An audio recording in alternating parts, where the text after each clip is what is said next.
अखण्डमण्डलाकारं व्याप्तं येन चराचरं तत्पदं दर्शितं येन तस्मै श्रीगुरवे नमः। तस्मै श्रीगुरवे नमः।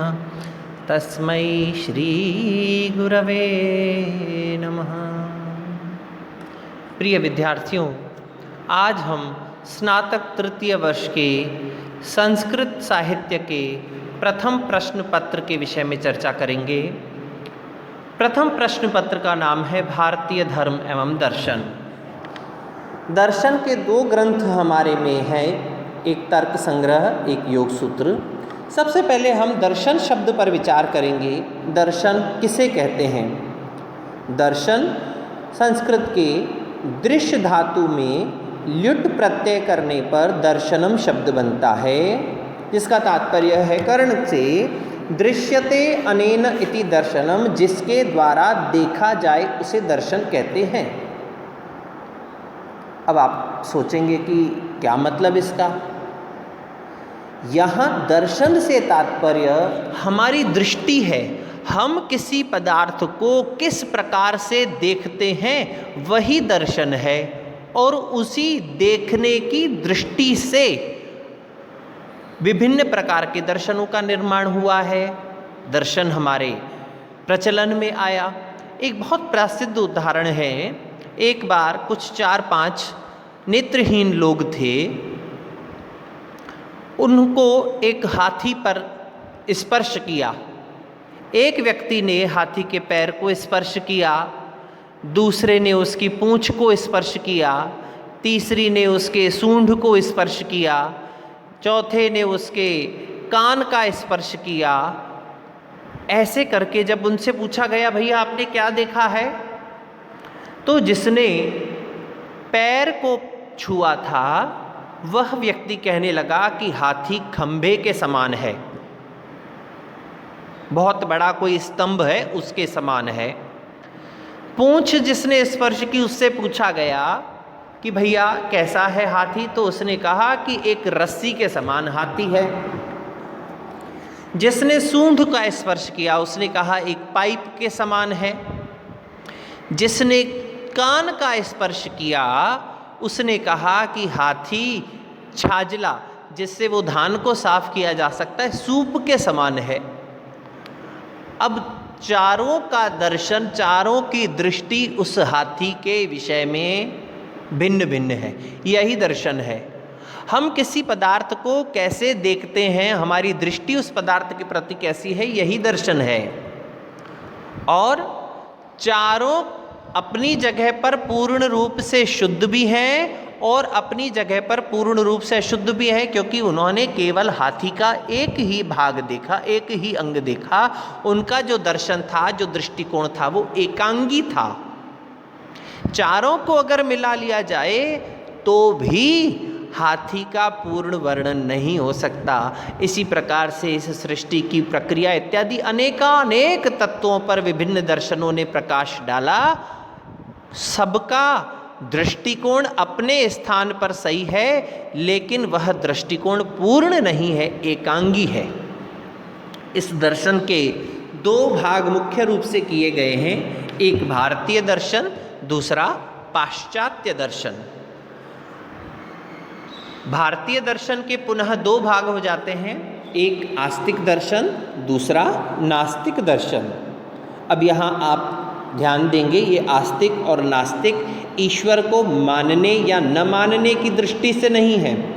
मनुस्मृति के द्वितीय अध्याय में एक श्लोक का एक चतुर्थ चरण है, नास्तिको वेद निंदकः, जो वेद की निंदा करे वह नास्तिक है। अर्थात जो वेद के सिद्धांतों को मानते हैं, उनका पालन करते हैं और वेद के सिद्धांतों का अनुसरण करते हैं, उन्हें आस्तिक दर्शन कहा गया है। और जो वेद के सिद्धांतों के विपरीत आचरण करते हैं, वेद के सिद्धांतों को नहीं मानते हैं, वेद की निंदा करते हैं, वह दर्शन नास्तिक दर्शन है।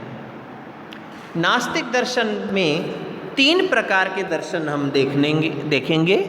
एक है चार्वाक दर्शन, द्वितीय जैन दर्शन और तीसरा है बौद्ध दर्शन। इसके पश्चात आस्तिक दर्शन, जो वेद के सिद्धांतों का अनुगमन करने वाले हैं, वे हैं सांख्य दर्शन और योग दर्शन। ये दो का एक समूह जोड़ा बना हुआ है, युगल है।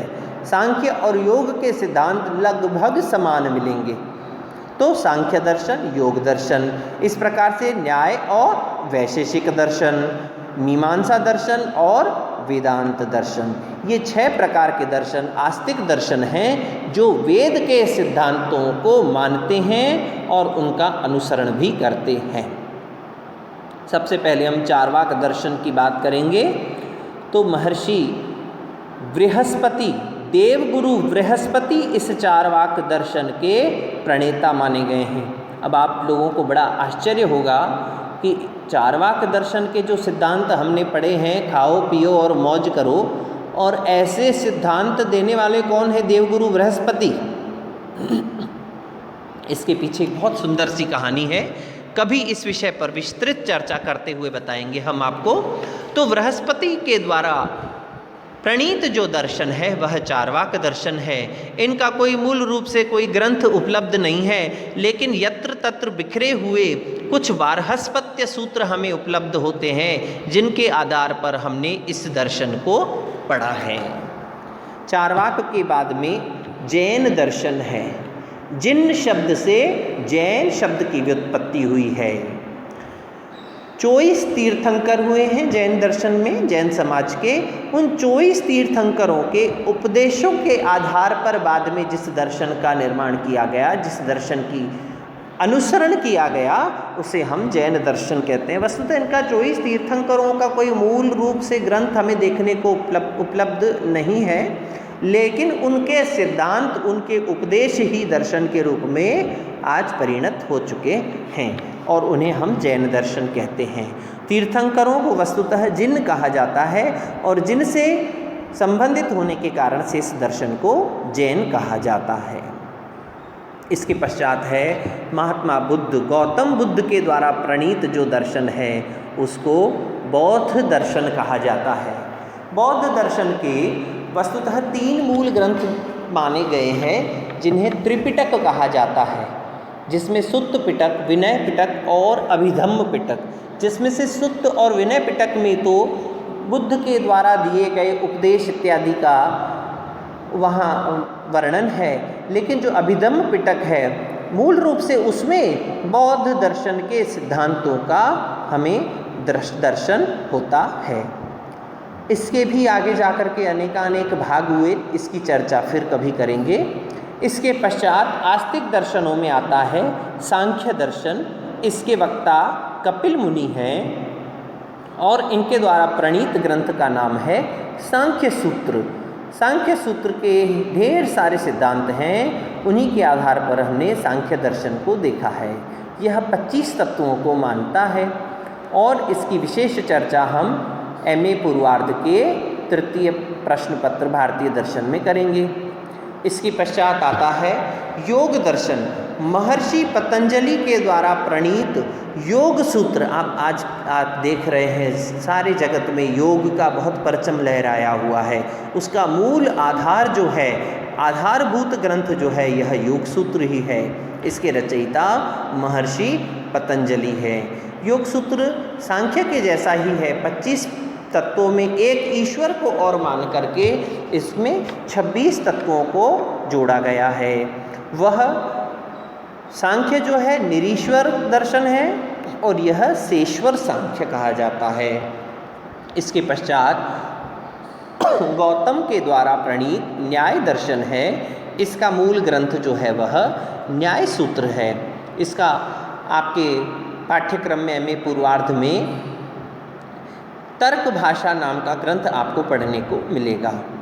वैशेषिक दर्शन महर्षि कणाद ने लिखा है। अब कणाद नाम बड़ा अलग सा लग रहा होगा।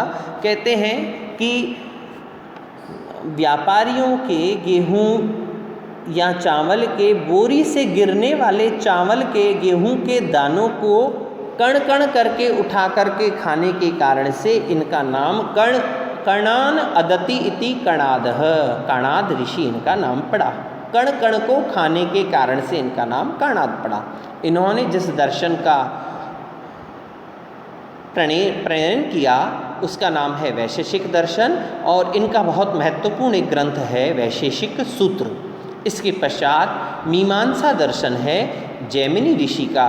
जैमिनी ने जैमिनी सूत्र लिखा है, यह मीमांसा दर्शन का आधारभूत ग्रंथ है। इसके पश्चात वेदांत दर्शन, जिसको उत्तर मीमांसा भी कहा जाता है, महर्षि बादरायण वेद व्यास ने इसकी रचना की है, और उनके द्वारा प्रणीत ब्रह्म सूत्र ग्रंथ, जिसको वेदांत सूत्र या शारीरिक भाष्य भी कहा जाता है। इस वेदांत के व्याख्या के अनेकानेक ग्रंथ हुए, और उन ग्रंथों की व्याख्या के आधार पर ही इस वेदांत दर्शन के भी अद्वैत वेदांत, विशिष्ट अद्वैत, द्वैताद्वैत, इस प्रकार से अनेकानेक और भी सिद्धांत वेदांत दर्शन के माने गए हैं। मूल रूप से हमारा बीए फाइनल में अध्ययन का जो विषय रहेगा वह है वैशेषिक दर्शन का तर्क संग्रह और योग दर्शन का योग सूत्र का प्रथम पाद।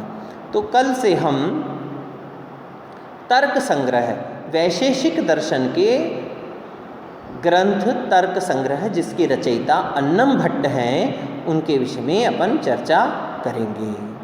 तो आप सबसे आग्रह है कि उसके प्रारंभिक कुछ सूत्रों को आप पढ़ करके कुछ पंक्तियों को देख करके आएंगे, ताकि आपको अध्ययन में समस्या का सामना न करना पड़े। तब तक के लिए ओम शांति।